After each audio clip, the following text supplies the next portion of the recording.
Assalamualaikum warahmatullahi wabarakatuh. Selamat siang pemirsa TVRI Sumatera Selatan dimanapun Anda berada. Hari ini kita berjumpa kembali dalam Suara Sriwijaya dengan tema menciptakan talent pada karakter musik.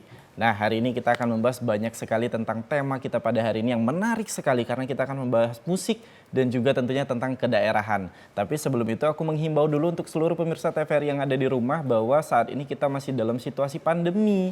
Jadi yang di rumah tetap pakai masker kalau bepergian, juga hindari selalu kerumunan ya.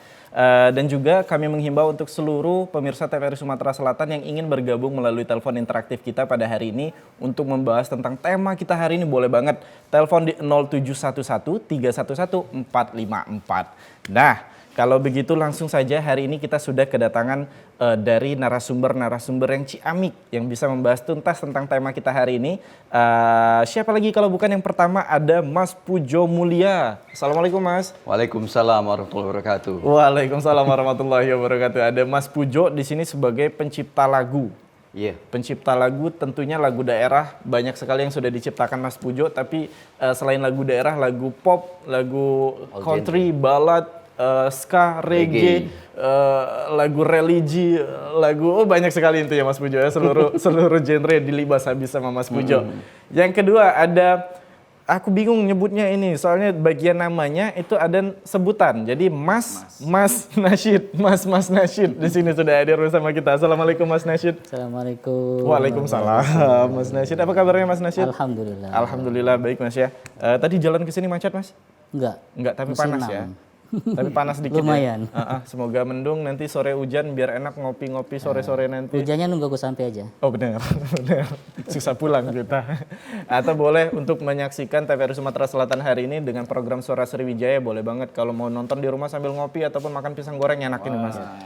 Cakep. Sayang di sini nggak ada minum Mas. udah kita udah minum tadi. Nah, hari ini kan tema kita tentang menciptakan talent pada karakter musik. Menjadi tepat sekali karena kedua narasumber kita hari ini semuanya bergelut di bidang musik tanpa menyampingkan profesinya masing-masing. Itu yang membuat saya salut pada hari ini. Sebelumnya tepuk tangan dulu dong untuk kita semua. Jadi kalau aku mau boleh sedikit kulik pemirsa yang ada di rumah, Mas Pujo ini memang seorang seniman sejati. Tapi profesi sebenarnya Mas Pujo selain dari seorang seniman, apalagi Mas Pujo? Saya jadi ojol sama TKNU di suatu BUMN ya, yang ternama di Kota Palembang ini. Bisa dibayangkan betapa dalam jangka waktu 1 kali 24 jam yang Mas Pujo, aku sendiri pun memanage, aku rasa kurang begitu baik. Mas Pujo di sini dari 2 pekerjaan masih bukan menyempatkan, aku rasa memang sengaja disempatkan untuk menjadi seniman. Dan aku tanya tadi lagunya cukup banyak sekali Mas Pujo ya. Mulai dari ya tadi seluruh genre sudah Seluruh dilibas genre habis. ya. Kalau Mas Nasyid, Mas Nasyid nggak enak banget nyebutnya, aduh gimana sih. Kalau Mas Nasyid sendiri gimana? Memang fokus di musik kah atau ada pekerjaan lainnya? Fokus di musik ya. Saya selama ini kan sebelum menggarap musiknya Mas Pujo ini fokusnya di religi ya, di nasyid. Makanya ada nasyid di belakang. Iya, Mas Nasyid. Jadi aku bingung nih nyebutnya gimana tadi. Iya, jadi selama ini saya memproduksi musik untuk grup nasyid saya, Senandung Hikmah. Dan kemudian ada grup-grup nasyid juga yang lain ya, grup-grup sholawat yang lain juga seperti siapa yang Cilik, sholawat Aiswanahla, itu pernah juga saya aransemen. Nah, Mas Pujo ini kemudian memberikan challenge buat saya untuk mengaransemen beberapa lagu ya, yang belakangan kok makin keranjingan bikin lagu-lagu berbahasa Palembang. Bahasa daerah ataupun Palembang. Bahasa daerah, dan ini alhamdulillah menjadi apa ya, tantangan yang bikin happy, jadinya makin happy. Bener. Karena keluar dari titik jenuhnya kemarin kan biasa ngulik lagu religi, mungkin udah ketemu polanya nih Mas Nasyid kan, udah khatam lah tentang musik religi dan lain-lain. Sekarang ditantang ataupun di-challenge oleh Mas Pujo untuk menggarap musik-musik daerah, bahkan berbahasa daerah. Jadi itu yang mungkin menjadi tantangan terbaru yang bikin menjalaninya jadi happy mungkin dari Mas Nasyid ya. Nah, sebelum kita membahas lebih jauh, tadi kan sempat disinggung juga ada grup musiknya sendiri Mas Nasyid. Mas Pujo pun ternyata berkarir bukan hanya sebagai pencipta lagu tapi juga solo karir juga. Luar biasa memang. Aku nggak ngerti narasumber hari ini dimakan semua memang. Iya. Jadi kayak gini, kata orang tuh kan ala bisa karena biasa. Benar. Gitu. Dari pengalaman-pengalaman kita itulah yang guru terbaik bagi kita kan. Iya. Jadi sebelumnya bukan tanpa sebab saya kenal dengan beliau ini tahun 98 dulu. Wah. Ya, tahun 98 waktu itu saya junior dia kan, walaupun seumuran tapi saya junior dia gitu kan. Beliau sempat melatih kami tahun 2001 dulu. Tapi kami bergrup dulu kan. Begitu dapat feel-nya, dapat rasanya itu tahun 2002 tuh pengen buat lagu sendiri gitu kan. Nah, pas kejadian malah tahun 2020 baru masuk bisa dapur kerja ya. sama.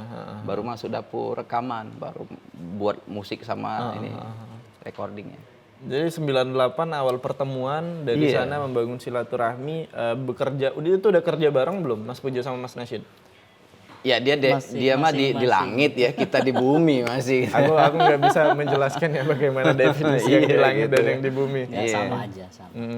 Dalam satu grup musik kah dulu atau memang beda? Jadi Mas Pujo dulu punya grup akapela Ah. di kampusnya.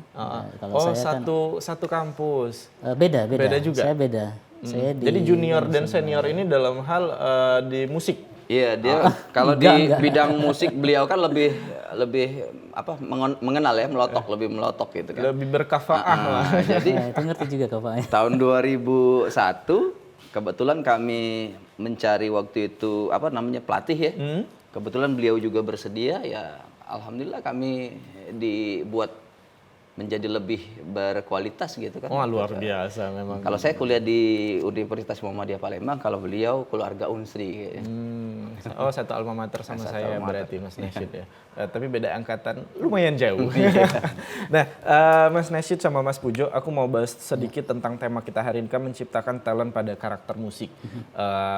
Bukan sesuatu yang mudah untuk membuat membuat seorang talent itu memiliki karakter. Betul. Karakter pada musiknya tersendiri. Dan kalau kita lihat pemirsa yang ada di rumah pun pasti langsung paham bagaimana karakter dari Mas Pujo, bagaimana karakter dari Mas Nasyid, dari pakaian, dari pembawaan dan cara nyanyi pun pasti udah, oh ini karakternya ini nih. Orang nggak perlu lihat nih, waktu tampil di radio pun udah tahu nih, yang dengar, oh ini Mas Nasyid pasti, oh ini Mas Pujo. Nah, bagaimana bikinnya karakter itu? Mungkin dari Mas Pujo dulu deh. Kalau kita sih melihatnya tuh dari pertama visinya. Visi itu kadang dibentuk dari ya pengalaman, dari lingkungan gitu kan. Ada yang orang tidak menyadari kemampuannya itu rupanya ya seperti saya. Mungkin kalau saya menyanyikan lagu-lagu kayak lagu-lagu yang juara-juara idol misalnya kayak gitu kan, Judika misalnya, nggak nyambung. Tapi kalau saya nyanyikan lagu Gomblo, almarhum Gomblo ya, terus Jaja Miharja, Benyamin, terus siapa lagi, Iwan Fals, Doel Sumbang, itu aku banget, gitu kan. Tapi bukan karena itu, karena mungkin sudah talentnya ya ke situ gitu kan, bukan karena dari rupa. Jadi rupanya nyusul aja, kayak gitu kan. Kalau berikutnya ya mungkin mas-mas ini yang ada. Mas Nasyid di samping kita ini. Mas Nasyid. Nah, menurut Mas Nasyid gimana nih? Untuk menciptakan karakter pada seorang talent pemusik lah. Sehingga mempunyai ciri khas. Supaya yang dikenal bukan dari karyanya saja, tapi dari personanya pun juga bisa menjadi ciri khas tersendiri. Iya, jadi karakter kan selalu merupakan memiliki latar belakangnya adalah apa yang dia dengar, apa yang dia tonton. Ya. Terus kalau penyanyi, lagu apa aja yang dia bawain selama ini, mulai dari dia kecil sampai sekarang gitu loh. Itu kan kita lihat gimana minat dia yang seperti apa, dia yang lagu-lagu yang disukai seperti apa.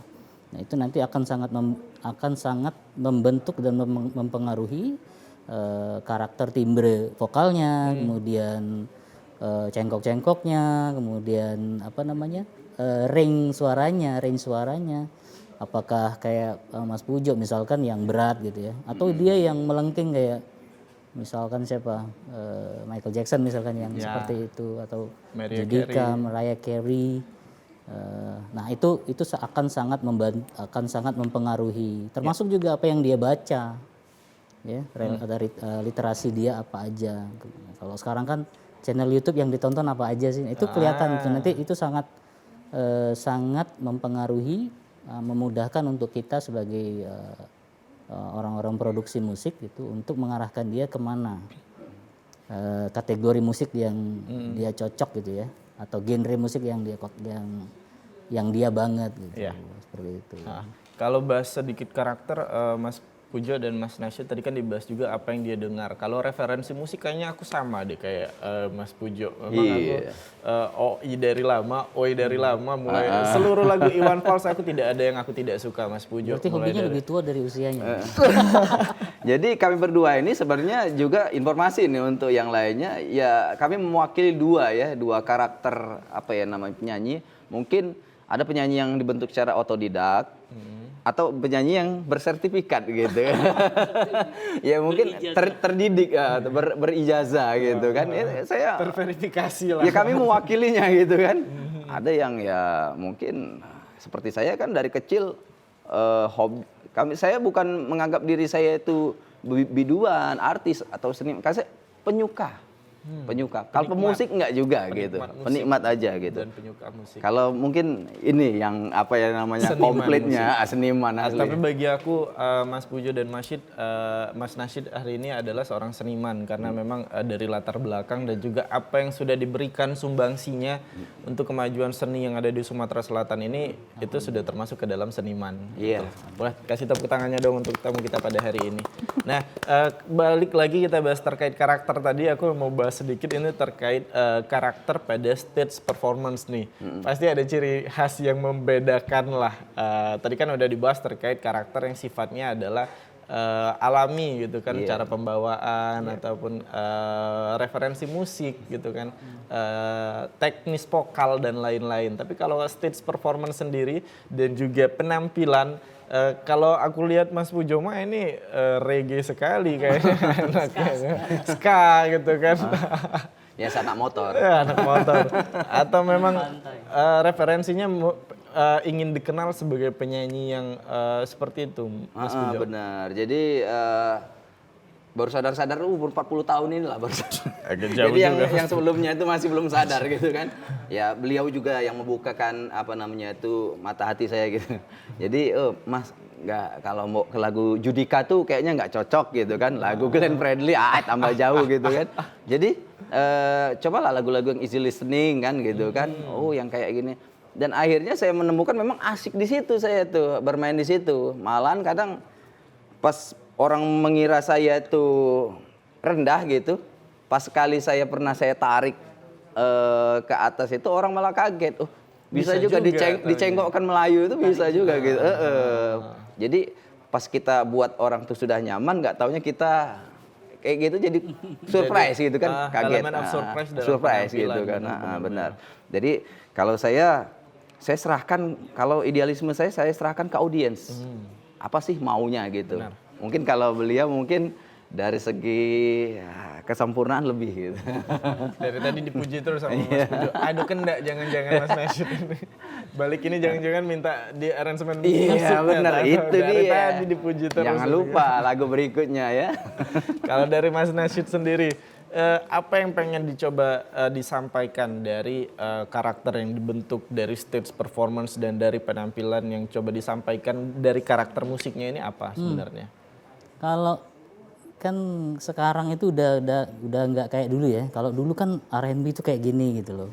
Terus rock kayak gini mesti gondrong misalkan. Ada tapi sekarang kecenderungannya. iya, justru sekarang rock botak malah gondang. Penyanyi metal malah palanya pelontos gitu kan. Banyak penyanyi ska pakai jas. waktu penampilan. Kalau dulu misalkan R&B harus atau rap, hip hop itu mesti baggy yang apa? Ya celana lebar gitu ya. Tapi sekarang nggak, malah pakai legging semua. Benar. Jadi semua serba berkembang ya. Jadi kalau saya pengennya tetap ada menampilkan, kalau kata wong itu kearifan lokal ya yang sedang dihebohkan sekarang. Saya selalu ingin menampilkan Indonesia gitu. Jadi Indonesia, kemudian saya juga mencintai nilai-nilai budaya di dalam agama Islam gitu kan, yang sangat mempengaruhi tanah air kita ini.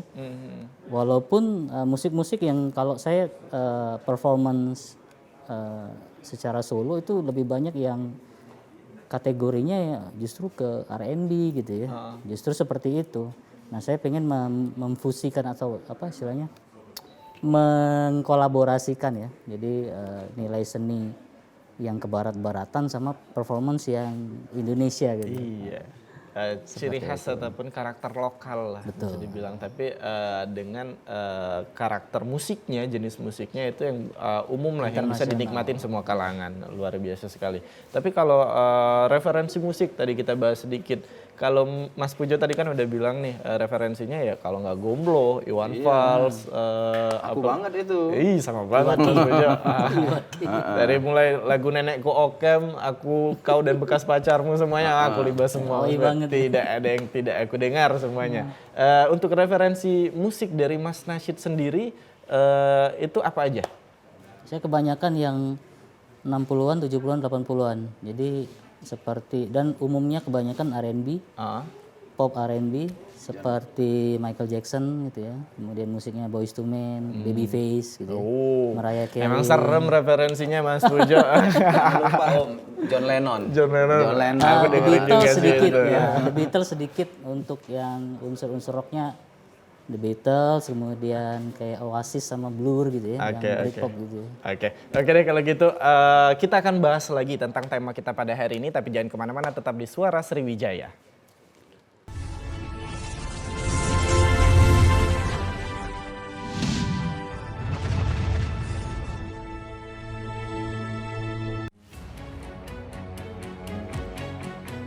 Pandemi COVID ini kita jadikan momentum untuk melakukan percepatan transformasi digital. Era TV digital ini sudah di depan mata. Yang penting untuk masyarakat itu kualitas siarannya bagus.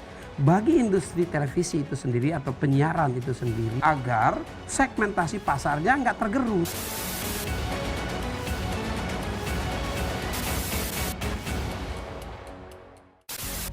Sejarah panjang dunia penyiaran diawali dengan hal yang sederhana, yaitu informasi. Semula informasi tersampaikan hanya didengar. Seiring waktu perkembangannya, informasi tidak hanya dapat didengar, melainkan dapat dilihat asal kejadian informasi itu melalui pesawat televisi. Pada tahun 1925, berdirilah Radio Batavia bentukan Hindia Belanda dalam menguasai informasi dan menjadi alat propaganda pada masa penjajahan di Indonesia. Melalui siaran yang terjadi pada tahun 1933, dipelopori oleh KGPAA Mangkunegoro ke-7 dengan mendirikan Solos Radio Vereniging atau SRV di Solo, dan di Yogyakarta berdiri Radio Mafro.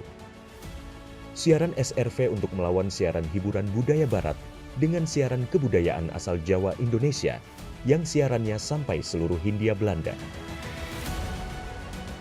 Dan sejak tahun itulah menjadi tonggak sejarah penetapan Hari Penyiaran Nasional. Pada tahun 1945, lahirlah Radio Republik Indonesia, dan di mana teks proklamasi tersiarkan ke pelosok negeri yang menyatakan Indonesia merdeka.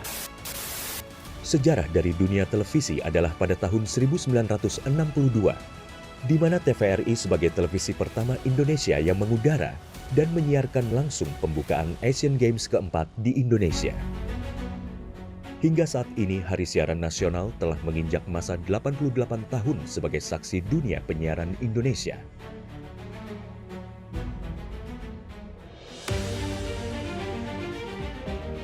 Sehingga perkembangan teknologi penyiaran menjadi faktor utama dalam menentukan kualitas penyiaran demi Indonesia maju. Namun masih banyak daerah yang tidak dapat ikut andil dalam pemerataan ekosistem dunia penyiarannya. Solusinya adalah analog switch off atau ASO. Penyiaran secara analog akan segera berakhir menuju era digital yang menyeluruh. Kementerian Kominfo adalah rumah TV digital. Bersama pihak terkait mewujudkan kesuksesan peralihan ESO menuju penyiaran digital. 2 November 2022 menjadi penting dan sejarah bersama era siaran nasional, yaitu berakhirnya masa siaran analog menuju era TV digital. digitalisasi televisi menjadi kepentingan bersama. Meratanya siaran hingga ke pelosok negeri, bersih gambarnya, jernih suaranya, dan canggih teknologinya. Menciptakan masa depan bangsa Indonesia yang lebih maju.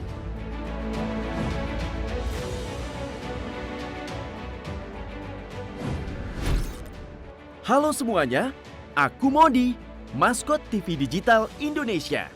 Aku akan membantu semua orang menuju migrasi TV digital. Di mana? Di siarandigital.id dan call center 159. Ayo semuanya, dukung migrasi TV digital. Bersih gambarnya, jernih suaranya, dan canggih teknologinya.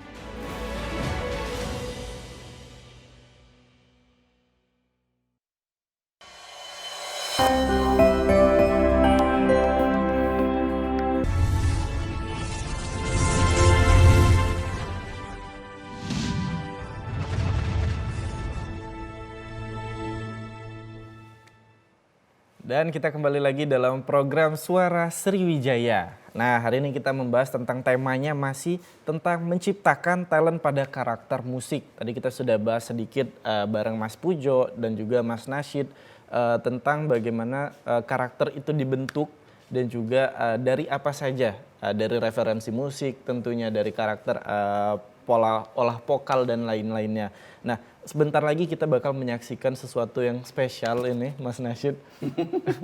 Kok Mas Pujo yang ketawa? Kita akan menyaksikan sebuah cuplikan video. Enggak ya, langsung ya? Iya. Oh, langsung. Jadi Kirain mau ini aja, videonya aja yang ditampilkan. Nah, kita akan mendengarkan penampilan spesial ini dari Mas Pujo Mulya langsung. Ini lagu ciptaan sendiri. Iya. Lagu ciptaan sendiri dengan kawan-kawan. judul Kawan. Oh, iya. Boleh kita bahas sedikit deh, lagu Kawan ini menceritakan tentang apa? Jadi Ditinggal kawan. Iya, hitam putihnya lah gitu kan. Jadi ya kadang kawan berpikir kita sudah nggak ingat, atau kita yang berpikir kawan kita yang sudah nggak ingat. Tapi sebenarnya dari lagu ini ya bisa mewakili ya perasaan itu, bahwasanya kenangan di masa lalu itu tidak akan terlupa. Apa sambungan spesial yang paling. Nah, ini untuk kawan-kawannya Mas Pujo, dengarlah ini curahan hati kuliah sampai curahan sekarang. hati Mas Pujo langsung yang dituangkan dalam sebuah lagu dengan judul Kawan. Silakan Mas Pamit Pujo. ya.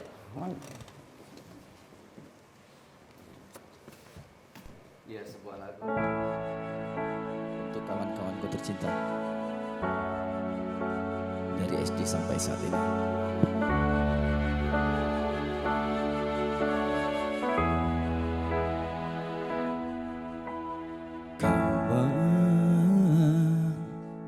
Ingatkah dirimu saat-saat kita belajar dahulu? Kawan, tahukah dirimu kenangan masih tersimpan di dalam kalbu? Meski latar kita berbeda-beda, meski jalan ini pisahkan kita, sampai surya tak percaya, sampai raga tak bernyawa, dalam suka dalam duka kau masih di jiwa. Kawan, hilang masa lalu, usah kau kenang di dalam hatimu. Meski latar kita berbeda-beda, meski jalan ini pisahkan kita, sampai surya tak percaya, sampai raga tak bernyawa, dalam suka dalam duka kau masih di jiwa. Kawan,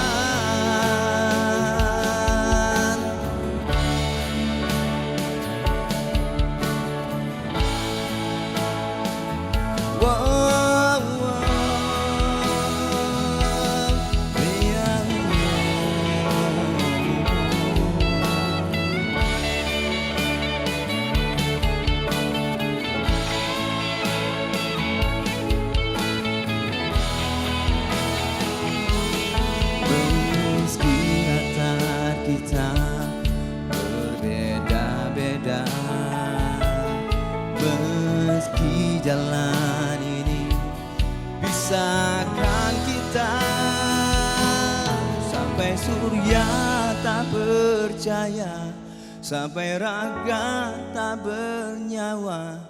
Dalam suka, dalam duka, kau masih di jiwa.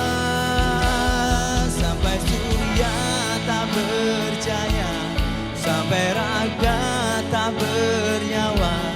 Dalam suka, dalam duka, kau masih di jiwa. Kenangkanlah, kenangkanlah, kenangkanlah kawan. Kawan, ingatkah dirimu? Tepuk tangan yang paling meriah untuk Mas Pujo Mulia dengan lagu Kawan. Ditanya tuh di akhir lagunya, kawan masih inget nggak dirimu? Semua kenangan-kenangan indah. Wah, jadi sedih Mas Pujo. Sabar Mas Pujo ya. Sampai ini larut ya dalam Emosional karena memang lagunya lagu personal yang diciptakan Iya. pribadi untuk kawan-kawan Mas Pujo juga ada tentunya. nilai sentimental ini. Ngeri. Tadi juga dalam liriknya ada disebutkan sampai surya tak bercahaya, sampai raga tak bernyawa, kau akan tetap selalu di jiwa. Luar biasa. Tepuk tangan sekali lagi untuk Mas Pujo dong. Wih. Nah, aku mau tanya dikit, ini lagu ciptaan sendiri Mas Iya. Pujo ya, lagu ciptaan Iya. sendiri dan masih banyak lagi. Iya, jujur lagu ini sebenarnya awalnya ide pikirannya saya. Tapi kunci-kuncinya kawan kita ya, Irwan ya. Irwan yang nyariin, Irwan Oktarino. Tapi entah kenapa begitu kita sudah jadi musiknya itu, kita recording, kok malah apa ya namanya itu, dapat emosinya tuh dapat gitu loh. Kata kawan-kawan tuh banyak, dari sekian lagumu Mas, lagu ini kayaknya beracun katanya. Waktu itu. Tapi kan sekarang kan makin ke sini-sini, makin ke 2022. Udah nggak beracun lagi Mas. Jadi penawar sekarang, jadi Nggak. penawar racun sekarang. Tambah banyak racunnya gitu. Nah, aku mau ke Mas Nasyid. Mas Nasyid ini kan dari sisi karirnya sebelum ini pun juga memiliki grup musik sendiri, grup musik nasyid. Sekarang masihkah berkecimpung di nasyid atau memang sudah fokus cuman di bagian arranger musik tapi sesuai permintaan? Masih, alhamdulillah kita baru tampil di acara pembukaan Majelis Tilawatil Quran dan Hadis yang malam Senin yang lalu ya, tanggal 13 kemarin itu kita tampil secara grup.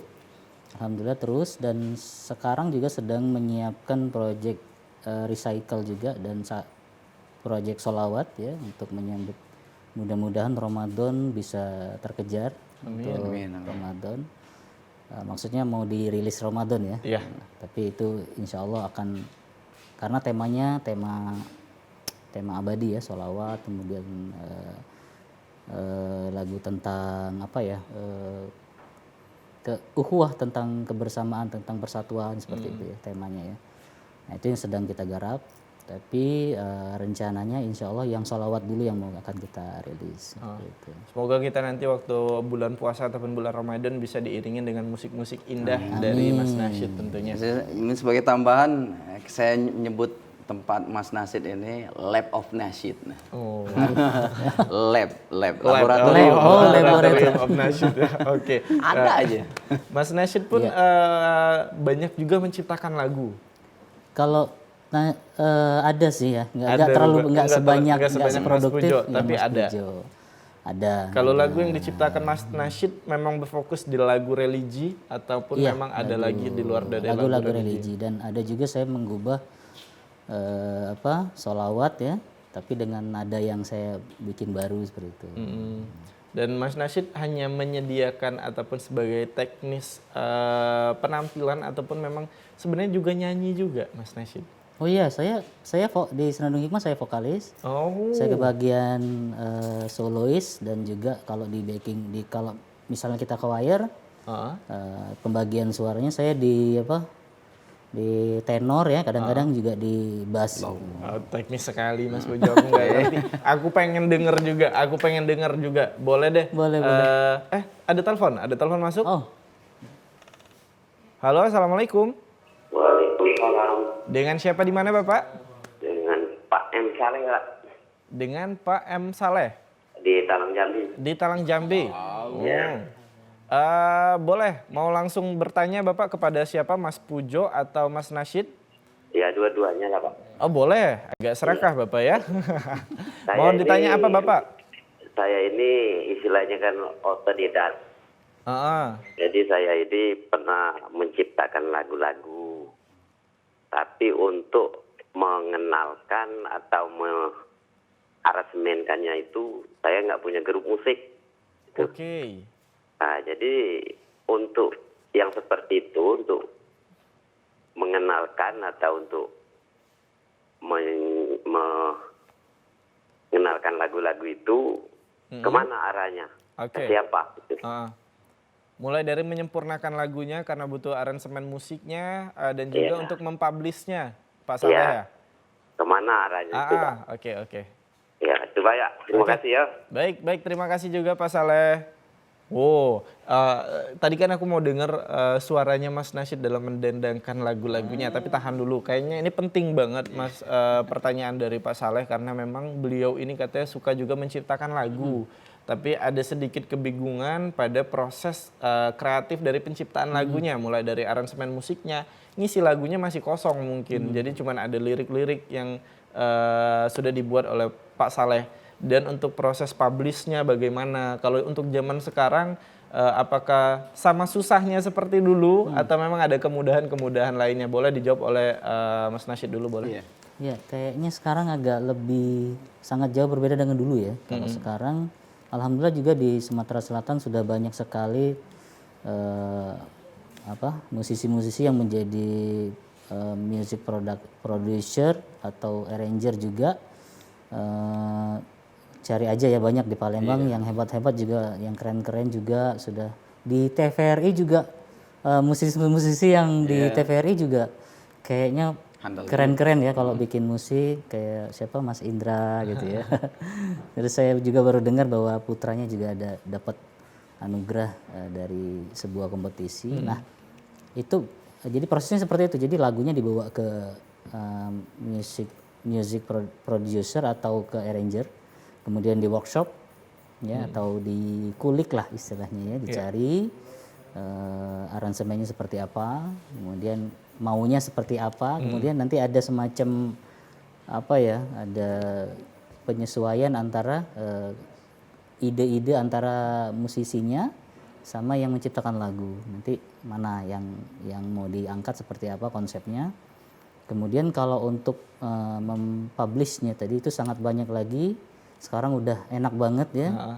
Platformnya sekarang udah betul, banyak banget. Ya sekarang sudah serba digital ya. Serba digital, bisa berbagai platform yang bisa dipakai.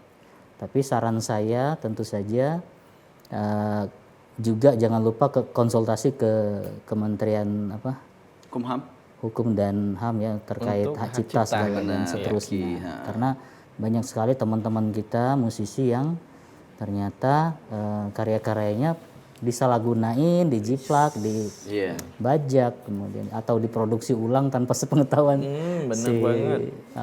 penulis aslinya gitu. Jangan sampai karya-karya Pak Saleh yang sudah dibuat nanti ketika memang tanpa pendampingan hukum yang baik nanti diposting di sosial media viral nanti royaltinya tidak ke Pak Saleh.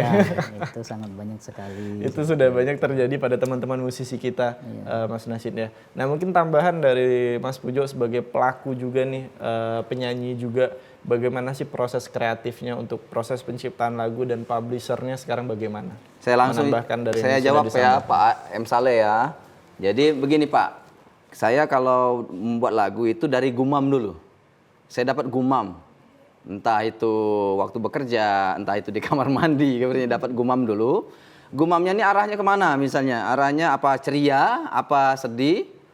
Sudah itu tinggal kita buat saja liriknya. Kalau dia sedih ya tinggal kita cari kata-kata yang apa lagu untuk ibu kita, apa lagu untuk patah hati, apa lagu untuk yang negatif atau minor-minor lainnya gitu kan. Nah, tinggal kita lihat aja. Sudah kita kasih ini. Nah, kalau saya malamnya langsung ngubungin ini atau sorenya ngubungin Mas, ada nggak di rumah gitu. Kalau ada aku mau main ke rumah ya. Udah suara kita tuh direkam dulu nyanyi, tapi nanti dapat kuncinya. Cukup dikasih tempo dulu, tak tak tak tak gitu, kita nyanyi, direkam tapi di situ. Nah nanti dari Mas ini menciptakan musiknya. Oh bagusnya bentuknya ini reggae atau jazz. Oh ini Melayu gitu kan. Nah, dari Mas ini nanti sekitar berapa hari lagi aku datang sudah ada musiknya. Ya nyanyi ya, kita nyanyi dulu, saya dulu nyanyi gitu kan. Tapi kalau misalnya ada yang misalnya karakter vokalnya yang lebih bagus, ya monggo kerso gitu kan, silakan dia yang nyanyi gitu. Kalau saya prosesnya kayak gitu, dari gumam dulu, tahu, nah sudah jadi hasil karya. Kita sekarang nggak susah ya, sekarang di Palembang ini banyak ya, benar kata Mas tadi, sampai yang bisa publish ya, publish juga banyak, termasuk di sini. Paling ini kita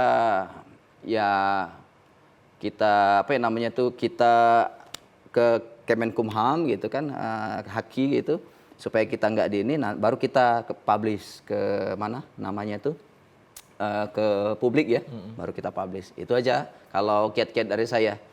Oke, nah semoga bisa menjadi inspirasi dan juga menjadi jawaban atas permasalahan Pak Saleh tadi nih. Atas dia bingung soalnya, mungkin lirik lagu di rumah Pak Saleh itu udah menumpuk segini mungkin kan Mas Nasyid, tapi bingung nih gimana ini lagunya nggak ada. Tapi itu menjadi beda-beda juga setiap musisinya ya. Ada yang menciptakan lagunya dulu, ada yang liriknya dulu. Kalau tipenya Pak Mas Pujo tadi gumam dulu berarti nada dulu. Kalau Mas Nasyid cenderung saya kebanyakan nadanya dulu, hooknya dulu ya. Hook. Jadi ada kadang-kadang kita dapat lirik sekaligus nadanya, itu namanya hook namanya. Jadi bagian-bagian dalam lagu yang catchy, gampang diingat dan susah lupa. Saya kebiasaan kalau bikin lagu itu tidak akan saya rekam. Saya masih ingat nggak besok. Berarti kalau kita masih ingat berarti nempel nih. Itu indikasi lagunya bagus. Ngehook istilahnya. Itu yang kuncinya benar-benar. Berarti beda ya dengan saya. Kalau saya langsung direkam. Begitu saya dapat orderan, tapi saya dapat lagu gitu kan, langsung kayak berhenti dulu, saya rekam dulu, nani. Karena pelupa. Takutnya kalau sudah kerja, pulang kerja lupa. Bener. Nah masih banyak sekali yang kita akan bahas terkait tema kita hari ini, menciptakan talent pada karakter musik. Tapi jangan kemana-mana karena kita akan kembali lagi setelah yang satu ini.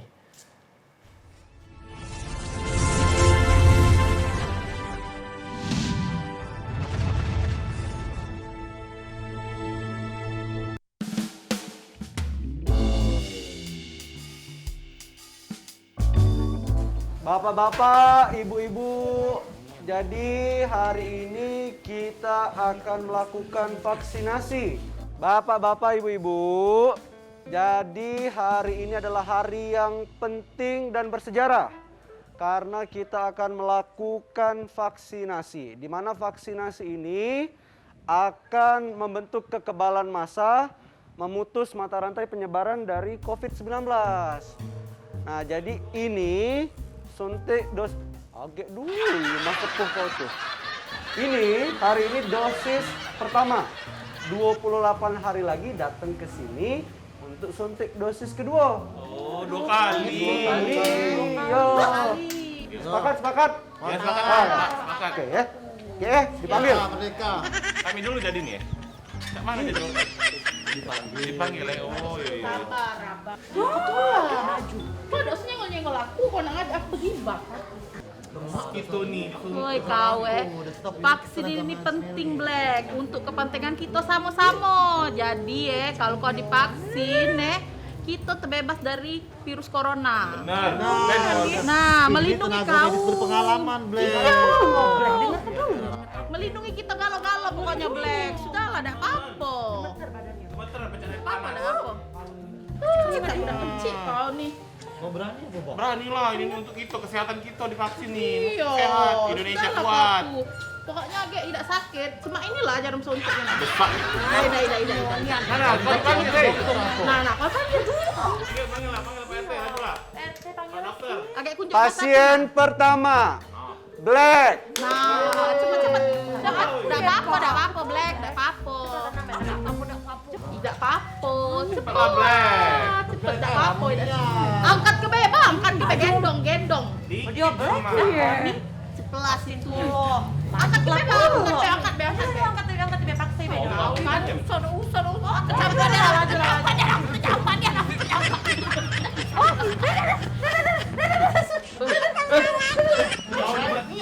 Masa aku dewe, aku bisa. Iya, lamun yang itu bae. Baik deh. Cara dok, lanjutlah. Kenapa Ibu? Ini dok, aku udah takut vaksin COVID itu tuh yang di TV-TV itu mah. Gak apa-apa kok Bu, vaksin itu aman. Dok, nian doknya tidak sakit ya dok. Awaslah dokter misal sakit, aku ada apa-apa dok, mati dok. Harta-harta aku yang banyak di dusun itu dok. Siapa orang ninggal kenyong? Tidak sakit dok ya? Tidak sakit Bu, ternyata suntik vaksin itu. Nah, kamu yang ada di rumah jangan takut untuk vaksin. Tidak sakit sama sekali. Makasih ya dok. Halo semuanya, aku Modi, maskot TV Digital Indonesia. Aku akan membantu semua orang menuju migrasi TV digital. Di mana? Di siarandigital.id dan call center 159. Ayo semuanya, dukung migrasi TV digital. Bersih gambarnya, jernih suaranya, dan canggih teknologinya.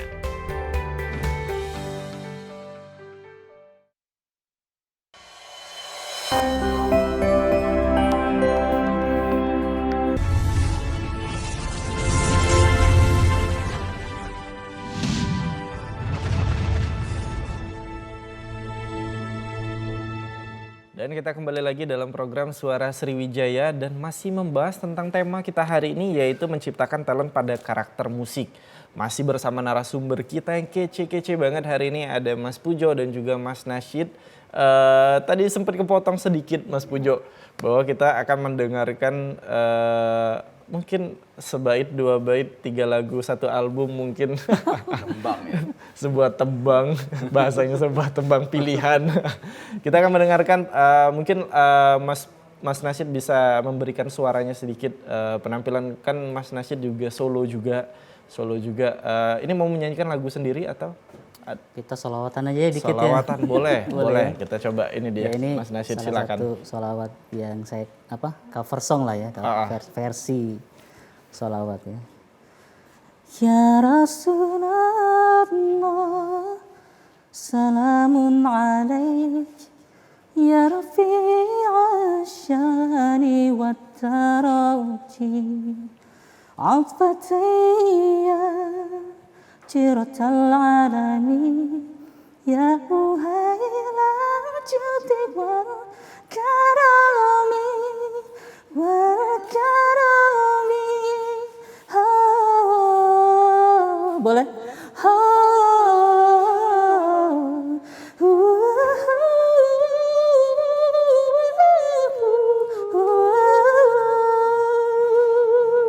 Luar biasa, tepuk tangan dong untuk Mas Nasyid. Tentu semuanya tahu dong ini lagu dari lagu apa asalnya, dari sebuah film apa tahu, dan bisa menjadi sebuah salawat yang bisa juga dan bisa dirubah menjadi sebuah salawat yang indah sekali tentunya, luar biasa. Ini hasil arranger dari Mas Nasyid pribadi? Oh enggak, jadi kalau untuk yang barusan itu cuman saya ganti liriknya jadi salawat aja karena musiknya sangat keren, nadanya juga sangat keren ya, unik banget. Catchy nadanya. Dan vokal penyanyinya Charlie Puth itu termasuk yang saya sukai juga ya. Karakter musik, suaranya sama memang, melengking-melengkingnya sama Mas Nasyid. Kayaknya gurunya sama gitu ya. Nah, Mas Nasyid sama Mas Pujo, tadi kita sudah membahas banyak tentang karakter, pembentukan karakter dan juga datangnya karakter ini dari mana pada seorang talent pemusik. Aku mau bahas sedikit tentang personalnya ataupun pribadi dari Mas Pujo dan Mas Nasyid pribadi nih. Pastikan sebagai seorang seniman dan juga seorang yang menggeluti di bidang musik, ada hal-hal yang ingin dicapai. Dan sejauh ini aku dengar juga Mas Pujo sempat Mas Nasyid sempat mengikuti beberapa ajang juga, dan beberapa juga menghasilkan prestasi yang luar biasa juga. Ya? Boleh disebutkan sudah apa saja yang berhasil diraih?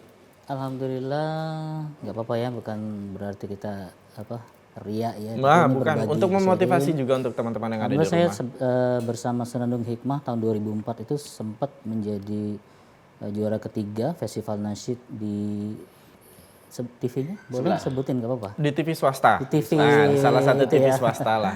Di TV swasta tahun 2004. Ya. Dan alhamdulillah sangat disupport sama pemerintah provinsi dan kota Palembang waktu itu. Kemudian saya juga sempat ikut kompetisi di YouTube ya. Jadi label yang menaungi Maher Zain dan Haris J. Awakening Talent Contest. Jadi saya walaupun nggak menang tapi menjadi judge choice ya. Jadi peserta ya pilihan juri. Pilihan juri. Waktu itu jurinya adalah Maher Zain, kemudian Barak Rigi, Hamzah Namira, orang-orang di label Awakening, dan waktu itu alhamdulillah juara satunya ada Haris J dari Liverpool dari Inggris ya. Mungkin kenal ya yang Assalamualaikum. Iya. Tuh sempat viral banget lagunya tuh. Iya. Itu di bulan Ramadan tahun berapa itu ya? 2012 ya. 2012. Udah lama itu banget. dia belum masih kecil, masih SMP kalau nggak Masih remaja dulu kalau nggak salah waktu pertama kali munculnya. Lalu masih ada Mas Nasyid? Ya kalau yang lain apa ya? Kalau kompetisi cuma 2 itu sih. Dan yang paling memorable yang mana Mas Nasyid? Konser 1000 band di Tangerang di 2016 ya? Pekan Raya Indonesia di apa? BSD ya, ICE. International Community Convention Center. Exhibition Center di BSD Tangerang. Yang waktu itu saya satu-satunya penyanyi religi di konser 1000 band itu. Waktu itu saya tampil di apa? Waktu rame-rame di Jakarta ya 2016 di Monas ya, saya di situ konser. Alhamdulillah yang bikin saya senang adalah saya the only religious satu-satunya penyanyi nasyid, penyanyi religi yang tampil di konser 1000 band itu. Dan saya jadi kita ada beberapa stage, saya bersamaan dengan waktu itu reggae ambassador dari Indonesia namanya Ras Muhammad, mungkin kenal. Itu juga ada juga lagunya Assalamualaikum juga. Iya, salam ya. Oh tahu ya? Tahu. Itu saya juga penggemar beliau dan alhamdulillah sempat silaturahim, sempat ketemu dan foto bareng. Kemudian ada juga di jadwal yang sama itu ada mungkin kenal sama Skate, band lama banget yang zaman Mas Pujo. Band Skate ya, Skate, kemudian siapa lagi waktu itu ada Ran ya, Ran waktu itu. Sempat perform bareng Ran juga. Iya. Luar biasa. Itu aku pun pasti akan memilih itu sebagai momen terbaik dalam hidup, tampil dengan beberapa musisi hebat dan kita menjadi salah satu yang disandingkan di mereka. Luar biasa. Tepuk tangan dong untuk Mas Nasyid. Untuk Mas Pujo sejauh ini sebagai seorang seniman musik apa saja yang sudah berhasil dicapai? Bukan bermaksud untuk saling membanggakan prestasi masing-masing, tapi juga untuk menjadi motivasi dan juga mungkin menjadi penyemangat, pecutan bagi anak-anak muda zaman sekarang nih Mas Pujo. Kalau saya sih cenderung ke founder ya, founder yang buat-buat gitu kan, buat grup, buat binaan, buat suatu organisasi. Saya kalau ini asosiasinya ya, saya apa namanya yang berjalan ya. Jadi kalau prestasi itu tahun 2002, kalau di bidang nasyid pernah juara juara 1 ya, Kota Palembang tahun 2002. Tahun 2003-nya agak beda karena ini dibina oleh Pak Jailani Kadir ya, yang dari Seberang Ulu 2 itu, dari Muhammadiyah. Kami dapat juara 1 di Palembang Darussalam, Festival Kasidah Rebana, dapat juara 1. Itulah palingan yang paling tinggi, baru setingkat kota ya. Kalau yang ini sudah langitan itu. Basicnya religi juga. Jadi gini, kalau saya sih nganggap diri saya tuh nyamannya tuh kayaknya berkelompok ya kayaknya. Nah jadi saya tuh banyak behind the stage kalau sekarang ini. Jadi buat lagu, hit and run gitu kan, hit and run ya, pukul lari gitu. Jadi saya nganggap diri saya sih pemusik nggak bisa main alat musik gitu ya. Kalau penyanyi nggak bagus suara saya. Saya nganggap diri saya itu cuma pecinta seni aja kayak gitu. Gitu aja yang bisa saya bilang untuk kawan-kawan semua. Untuk Mas Pujo pribadi ada nggak sih sebagai seorang seniman musik yang paling memorable lah dalam hidupnya, yang paling diingat mungkin pernah tampil bareng siapa atau waktu perform ada kejadian unik atau kejadian menarik mungkin? Ada. Waktu 2001 itu kalau nggak salah Dewa 19 ya ke Palembang.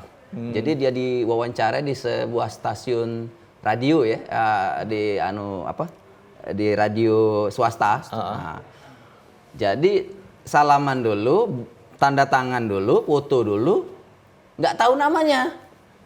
Siapa yang nggak tahu nama? Saya, Mas Pujo? Gondrong gitu kan, si Ahmad Dhani ya, Ahmad Dhani. Nggak tahu, pas besok denger dari berita di radio maupun di televisi, Dewa 19 telah mengadakan ini. Oh, berarti yang kemarin aku salamin tuh anggota Dewa 19 itu. Masya Allah, jadi nggak tahu. Tapi tanda tangannya dapat. Dapat. Makanya aku baca kayak tulisan apa namanya kayak D, Dani gitu kan. Itu jarang terjadi. Iya. Aku sebagai bala dewa aku merasa kecewa ini. Sama kita bala dewa. Gak kenal aku 2001, gak kenal aku waktu itu. Gimana sih Mas Pujo tinggi ini? kayak gini dia. Aku segini dianya tinggi kayak gini. Waduh kata aku. Itu yang paling. Tersinggung saya bala dewa.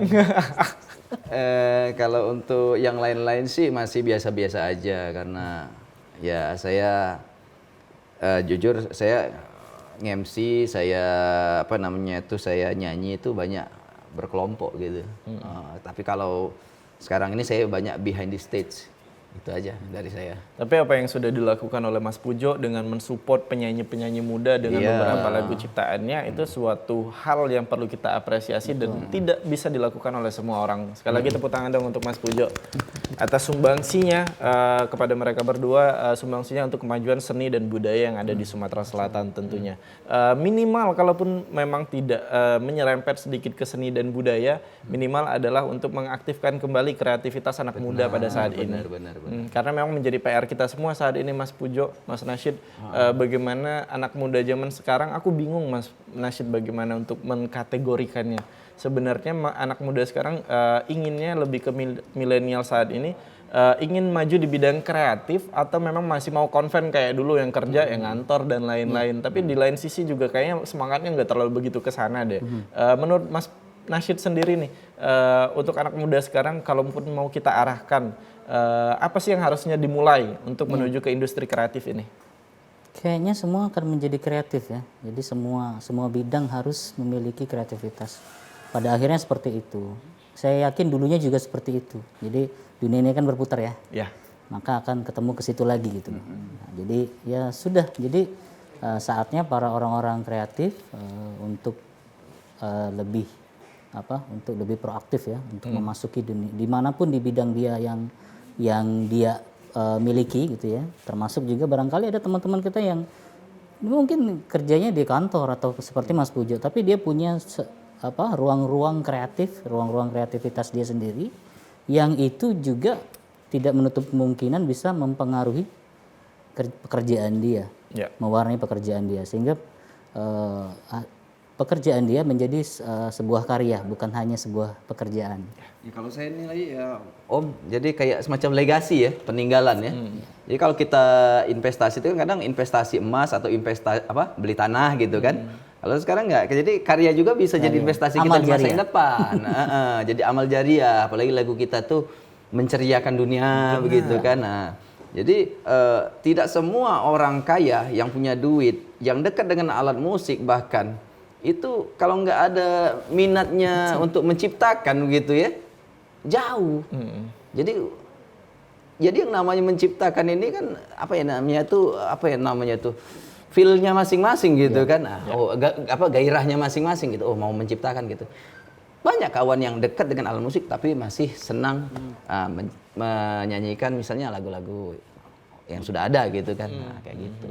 Hanya bisa cover aja misalnya, misalnya. Tidak berani ngambil resikonya untuk menciptakan dan memberikan hal yang terbaik. Takut tidak disukai mungkin kayak gitu kan. Dan ketakutan yang seperti itu yang harus disingkirkan ketika kita ingin terjun ke industri hiburan ataupun dunia kreatif ini.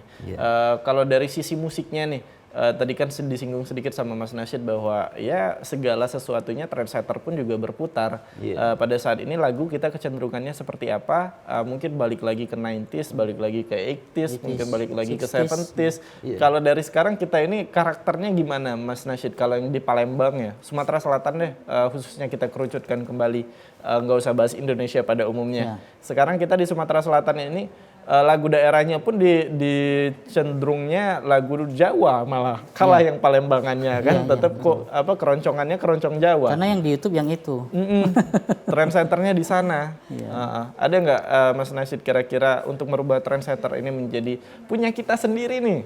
Makanya saya ketika Mas Pujo ngasih tantangan untuk dia ngasih lagu yang berbahasa Palembang nih, walaupun melodinya atau iramanya Melayu ya umumnya. Melayu Nusantara, tapi ini jadi saya punya semacam apa ya, ini kesempatan saya untuk menampilkan unsur-unsur musik Sumatera Selatan. Nah, jadi ada di lagu-lagu Mas Pujo kayak Beguyur Bedulur, kemudian Dalam Kudiam, Zapin Bujang Berejo, kemudian Rampak Darussalam, saya sebutin semua tuh yang temanya Palembang ya, berbahasa Palembang itu Melayu. Saya sengaja masukin misalkan alat musik kenong misalkan, kenong ya, kayak gamelan itu ya. Kemudian gendang Melayu, bebano, ya, dan juga yang Bengkulu, ya, yang khas punya kita Sumatera Selatan gitu. Dan yang lain-lain itu jadi maksud saya seperti ini, kita kalau dengar sekarang musik lagu daerah, lagu yang berbahasa daerah ataupun yang memang lagu daerah Sumatera Selatan yang kita dengar sekarang masih kategorinya pop ya, masih sangat pop gitu. Belum menjadi ciri khas daerah. Iya, tidak belum kedengeran yang berani untuk menampilkan yang oke lah dia Melayu ya, tapi ada unsur yang betul-betul Sumatera Selatan misalkan. Kenongnya, kemudian rebananya. Nah, semoga dengan apa yang sudah dilakukan oleh Mas Nasyid dan Mas Pujo dengan memberikan instrumen-instrumen tambahan yang khas kitanya, semoga bisa menjadikan ciri khas baru dan menjadi trendsetternya kita sekarang di industri musik kita sendiri. Oke, itulah hasil seluruh dari rangkaian diskusi kita pada hari ini. Sayang banget Mas Pujo, Mas Nasyid, cuman dikasih waktu 1 jam, harusnya 5 jam kita hari ini. Pengen ucapin kata-kata terakhir sebenarnya pengennya. Dikit aja boleh Mas. Saya ucapkan terima kasih buat keluarga Senandung Hikmah, buat Mas Nasyid, kawan-kawan di tempat kerja saya di Pusri 3, terus kita sebutkan aja lah ya, Wak Dola apa Cek Gaya apa gitu yang kawan-kawan. Pokoknya untuk seluruh yang sudah mensupport Mas Pujo sampai pada saat ini. I love you. Terima kasih Mas Pujo. Dan itulah tadi hasil kesimpulan kita pada hari ini. Semoga menjadi pelajaran dan juga menjadi informasi dan hiburan bagi kita semua. Kita ketemu lagi dalam Suara Sriwijaya di episode yang akan datang. Sampai jumpa semuanya.